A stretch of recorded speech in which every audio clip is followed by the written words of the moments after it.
Hello दोस्तों, मैं लेकर आया हूं आप सबके बीच में चाणक्य नीति का 15वां अध्याय। उम्मीद करता हूं कि आप इसे पसंद करेंगे। अच्छा लगे तो ज़्यादा से ज़्यादा शेयर करिएगा।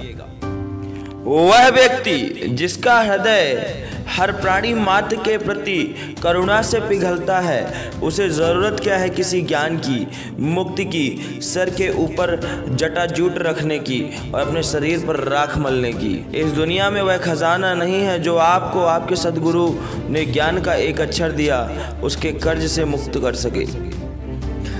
कांटों और दुष्ट लोगों से बचने के दो उपाय हैं। पैर में जूते पहनो और उन्हें इतना शर्मसार करो कि वो अपना सर उठा ना सकें और आपसे दूर रहें। अस्वच्छ कपड़े पहनता है जिसके दांत साफ नहीं, जो बहुत खाता है, जो कठोर शब्द बोलता है, जो सूर्योदय के बाद उठता है, उसका कितना भी बड़ा व्यक्तित्व क्यों ना हो, वह लक्ष्मी की कृपा से वंचित रह जाएगा।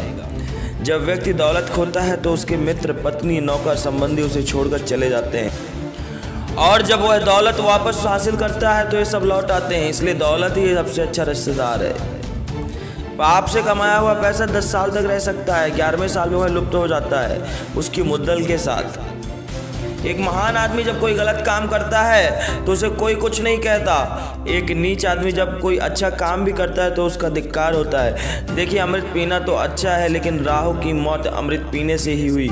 विष पीना नुकसानदायी है, लेकिन भगवान शंकर ने जब विष प्राशन किया तो विष उनके गले का अलंकार हो गया। एक सच्चा भोजन वह है जो ब्राह्मण को देने के बाद शेष है। प्रेम वह है जो सत्य है, जो दूसरों को दिया जाता है। खुद से जो प्रेम होता है वह नहीं, वही बुद्धिमत्ता है जो पाप करने से रोकती है। वही दान है जो बिना दिखावे के किया जाता है। यदि आदमी को परख नहीं है तो वह अनमोल रत्नों को तो पैर की धूल में पड़ा हुआ रखता है और घास को सर पर धारण करता है। ऐसा करने से रत्नों का मूल्य कम नहीं होता और घास के तिनकों की मात्रा नहीं बढ़ती। जब विवेक बुद्धि वाला आदमी आता है तो हर चीज़ को उसकी जगह दिखाता है। शास्त्रों का ज्ञान अगाध है, वो कलाएं अनंत जो हमें सीखनी चाहिए।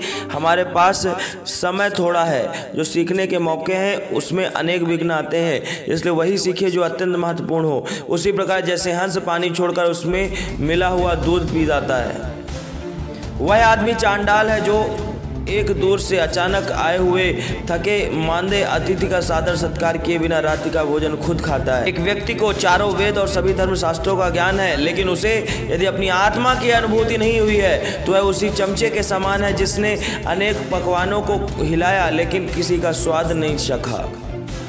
वह लोग धन्य हैं, ऊंचे उठे हैं जिन्होंने समुद्र को पार करते हुए एक सच्चे ब्राह्मण की शरण ली। उनकी शरणागति ने नौका का काम किया। वो एक ऐसे मुसाफिरों की तरह नहीं है जो एक सामान्य जहाज पर सवार है जिसके डूबने का खतरा है।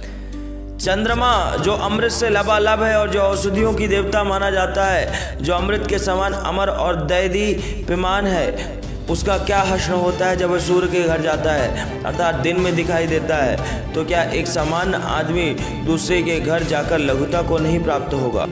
यह मधुमक्खी जो कमल की नाजुक पंखुड़ियों में बैठकर उसके मीठे मधु का पान करती थी, वह अब एक सामान्य कुटच के फूल पर अपना ताव मारती है, क्योंकि वह एक ऐसे देश में आ गई है जहां कमल है ही नहीं। उसे कुटच के पराग ही अच्छे लगते हैं।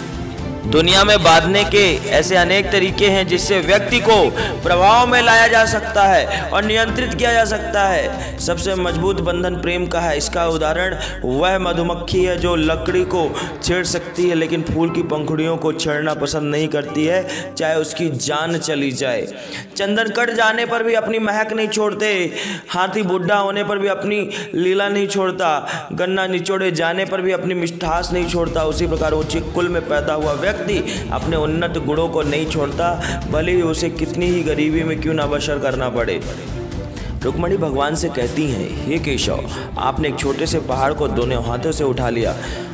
वह इसलिए स्वर्ग और पृथ्वी दोनों लोकों में गोवर्धन धारी कहलाने लगे, लेकिन तीनों लोकों को धारण करने वाले आपको मैं अपने कुचों के अगले भाग से ही उठा लेती हूँ, फिर उसकी कोई गिनती ही नहीं होती। हे नाथ, बहुत कुछ कहने से कोई प्रयोजन नहीं, यह समझ लीजिए कि बड़े पुण्य से ही यश प्राप्त होता है।